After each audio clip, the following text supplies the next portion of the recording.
இது என்ன பண்ணுவோம் அப்படின்னா, மார்கழி மாசம் முழுக்க நம்ம கோலம் போட்டிருப்போம். அதுல நம்ம சாணம் பிடிச்சு கோலம் வைப்போம். அதுல பூவெல்லாம் வச்சிருப்போம்.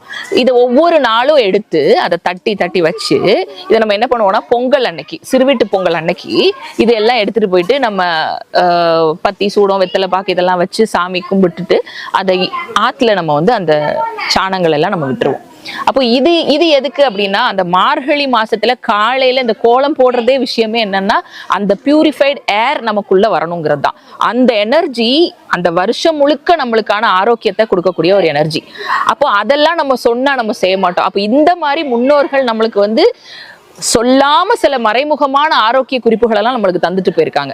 அப்ப இதெல்லாம் பண்ணும்போது தான் கண்டிப்பா அந்த கோலம் போடுவோம். கோலம் போடணும்னு வரும்போது தான் காலையிலே அந்த குளிருக்குள்ள நம்ம இருப்போம். அந்த குளிர் நம்மளை நம்ம எனர்ஜியா வச்சிருக்கோம் அந்த வருஷம் முழுக்க. இத நம்ம சிறுவீட்டு பொங்கல் அன்னைக்கு நம்ம அதையும் நம்ம அப்போ இப்படியும் பண்ணணுங்கப்போ தான் கண்டிப்பா மார்கழி மாசம் அந்த கோலத்தை நம்ம போடுவோம். அப்போ அதோட கண்டினியூஷனா பாருங்க, நம்ம முன்னோர்கள் எவ்வளவு நல்ல விஷயங்களெல்லாம் நம்மளுக்கு சொல்லி தந்திருக்காங்க. ஆனா இன்னைக்கு சிட்டி சைட்ல இது எதையுமே நீங்க பாத்திர முடியாது. சிறுவீட்டு பொங்கல் அப்படின்னாலே இன்னைக்கு நம்மள காமெடியா பாக்குற ஒரு உலகத்துலதான் நம்ம இருக்கோம். அப்போ இது ஏன் நம்ம கொண்டாடணும்? வீட்டுல இருக்கிற சிறு பிள்ளைகள் இருக்கக்கூடிய குழந்தை செல்வம் தான் எல்லா செல்வத்துக்கும் தலையான செல்வம். அப்போ இந்த குழந்தைங்க நம்ம வீட்டுல இருக்கிறத கண்டிப்பா கொண்டாடும் விதமாகவும், இன்றைய குழந்தைங்க தான் நாளைய தலைவர்கள் அப்படிங்கிறத நம்ம வார்த்தையால மட்டும் சொல்லாம அந்த குழந்தைங்களுக்கு அந்த முக்கியத்துவத்தை அவங்களுக்கு ஏற்படுத்தும் விதமாகவும் எல்லார் வீட்லயும் கண்டிப்பா அந்த சிறுவீட்டு பொங்கல் கொண்டாடணும் அப்படிங்கிறது எங்களோட வேண்டுகோள்.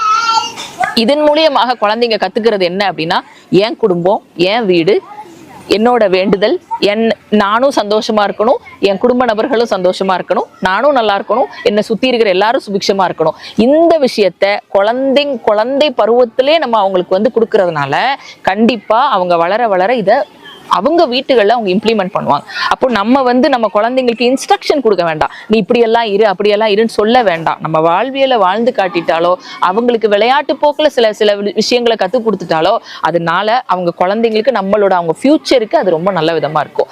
இதைத்தான் நம்ம முன்னோர்கள் சிறுவீட்டு பொங்கல் அப்படின்னு கொண்டாட நம்மளுக்கு வலியுறுத்தியிருக்காங்க. நம்ம அதை இன்னைக்கு இருக்கிற அவசர உலகத்துல அதை பெருசா கருதாம போறோம். இதெல்லாம் கண்டிப்பா நம்ம குழந்தைங்களுக்கு செய்ய வைங்க. குழந்தைங்களுக்கு இம்பார்ட்டன்ஸ் கொடுங்க.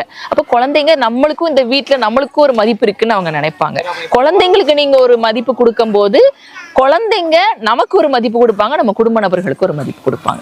ஸோ எல்லார் வீட்லயும் சிறுவீட்டு பொங்கல் கொண்டாடுங்க.